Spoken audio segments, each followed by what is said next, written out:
అందరికీ నమస్కారం. కొన్ని కొన్ని సంఘటనలు చూస్తుంటే చాలా అంటే చాలా బాధ అనిపిస్తుంది. అసలు ఇప్పుడున్న జనరేషన్, ఇప్పుడున్న కాలంలో మొత్తం డబ్బే డబ్బు, డబ్బే డబ్బు. డబ్బు మీదే ప్రపంచం నడుస్తుంది తప్ప ఇంగ మిగతాది ఏది లేదన్నట్టే అనిపిస్తుంది. అసలు బంధుత్వాలు అసలు అన్నీ కోల్పోతున్నారు. అసలు ఏం లేదు. ఇంతకుముందు బంధుత్వాలు చాలా దృఢంగా, గట్టిగా ఉండేయి. ఇప్పుడు అయన్నీ కోల్పోతున్నాయి. కొంచెం డబ్బు సంపాదించుకున్నాక, డబ్బు వాల్యూ పెరిగిన తర్వాత అసలు మర్యాదలనేది ఉండటం లేదు. రెస్పెక్ట్‌లు ఉండటం లేదు. చాలా అంటే చాలా మూర్ఖత్వంగా. ఆల్‌మోస్ట్ చదువుకున్నోళ్ళు గాని మరీ మూర్ఖుల్లాగా తయారవుతున్నారనే చెప్పుకోవచ్చు. నిజంగా చాలా అంటే చాలా సంఘటనలు చూశాను నేను దీంట్లో. చదువుకున్నారులే, కొంచెం విలువలు తెలుస్తాయిలే, కొంచెం రెస్పెక్ట్‌గా ఉంటారులే, వాళ్ళకన్నీ తెలుస్తాయిలే అనుకుంటాం గానీ, వాళ్ళు ఇంకా మూర్ఖత్వంగా తయారవుతున్నారనే చెప్పుకోవచ్చు. నిన్న 2 సంఘటనలు చూసా. 2 సంఘటనలు చూస్తుంటే దారుణంగా అంటే దారుణం అనిపిస్తుంది.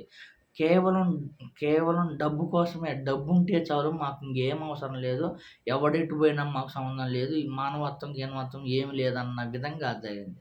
ప్రకాశం జిల్లా మరిపూడి మండలం ఐప్రాజుపాలెం. పాపము తండ్రి శవాన్ని ఆహ్, కా సమాధి చేయనీయకుండా 3 రోజులు అలానే ఉంచారు వాసనొచ్చేదాకా. కేవలం ఆస్తి కోసం, కేవలం డబ్బు కోసం. ఎందుకంటే తండ్రిని సాకినోళ్ళు కాదు. తండ్రిని బతికున్నప్పుడు తండ్రి సంతోషంగా ఉండాలి, లేకపోతే ఎలా ఉన్నాడో చూసుకున్నోళ్ళు కాదు.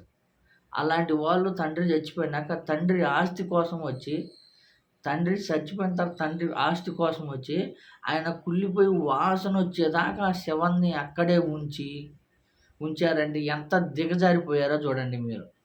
బతికున్నప్పుడు కొంచెం అన్నం పెట్టడం చేతకానోళ్ళు గానీ, చచ్చిపోయిన తర్వాత వచ్చి మా ఆస్తి ఇవ్వు, మా నాన్న వాటా, మా నాన్న వాటా మాకీయకుండా మీరెలా తీసుకుంటారు అంటారు చూసినావా? ఎంత దారుణం. బతికున్నప్పుడు వాళ్ళ నాన్నొచ్చి చూసుకున్నోళ్ళు కాదు.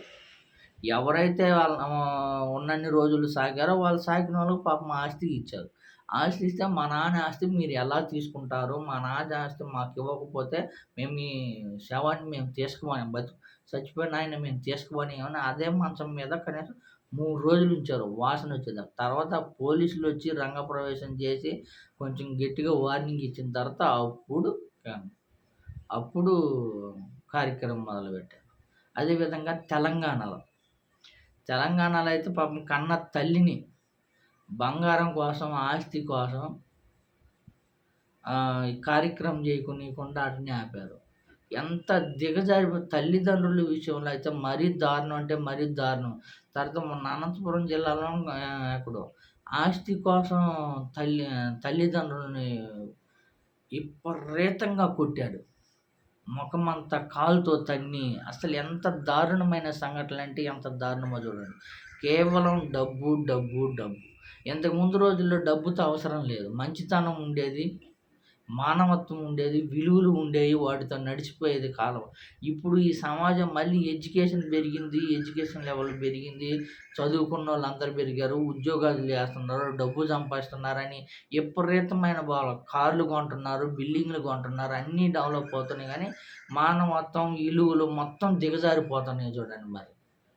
గతంలో ఇదే ఎడ్యుకేషన్ లేదు, ఇంత డబ్బు లేదు, ఇంత పరపతి లేదు, ఇన్ని కార్లు గానీ, ఇన్ని బైకులు గానీ, ఇన్ని అపార్ట్‌మెంట్లు గానీ ఇంత లేదు మళ్ళీ.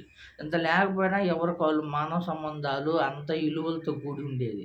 ఇప్పుడు అయన్నీ ఎటు పోయినాయో చూడండి మరి. ఇది మనలోనే రావాలా.